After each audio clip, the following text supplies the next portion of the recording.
Hey, it's Texas guys with low tractor and equipment coming to you today for your Tune-Up Tuesday. We've got a partly cloudy day, but hey, we've got some moisture in the forecast, and being fall, I thought, let's talk about food plots today. Deer season's right upon us, and hopefully, if we get some moisture this week, it'll allow us to put some seed in the ground and start those food plots for this year's deer season. Today I've got Jamie Sugg with us. Jamie's one of our A&M AgriLife Extension Agents here in Rusk County, and just going to kind of visit with him for a second on some tips that might help us be able to produce a little bit better food plots for better attractants for our deer. Jamie, thank you for being with us today.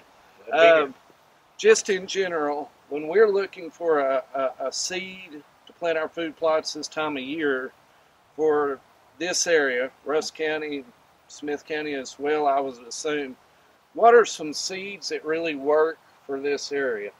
Well, I can tell you that some research done at Overton, which is right here between Rusk County and Smith County, a few years ago, yielded the most, I guess, biomass and food for white-tailed deer was 40 pounds of iron and clay cowpeas, 40 pounds of heavy grazer oats, and 10 pounds of Apache airleaf clover. And that's on a per acre basis. So you can either do that on your own, or you can go and buy a wildlife seed mix like we have here. In East Texas Seed's a great company, and they have some great mixes. It's not a commercial for them, but it is what it is. They do have some great products. You just want to make sure whatever product you use, make sure that it does have some iron and clay cowpeas or some kind of pea, something like oats and something like clover, so that you get sustained feeding. You know, those three, I think, they planted them in late April or late August, which we're a little past that now, but we hadn't had the soil moisture that we're hoping to now. And they had food up and through, I guess, the first part of June. So that's a pretty sustained food source. Gotcha. Well, I know that there's seeds that, you know, some people use up north that may not quite as work as well here. A, because it's not going to grow as well. Yeah. B, because the deer's going to look at what it produces and go, what in the world is that? Yeah. You know, whether it's beets or something like that. But the biggest thing is just, like Jamie said, we've got to have the right mixture of the right seed.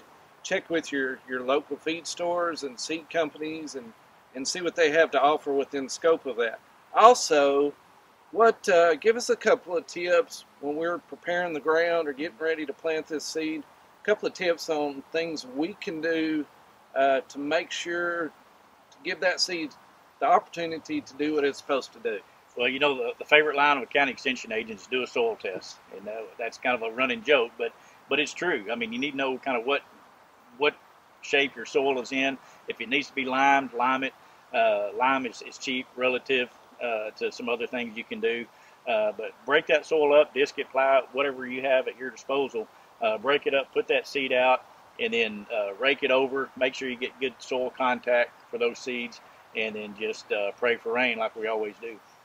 All right, so whether it's your seed that you're purchasing or if you're ready to go plant, hopefully after we get this moisture, just the process to make sure that you're getting that good seed to soil contact. We just wanted to give you a couple of tips today to help you have the best deer season you can have this year in East Texas.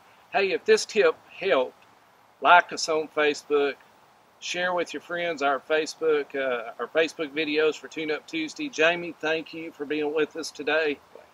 Hope you have a good week. We'll see you next time.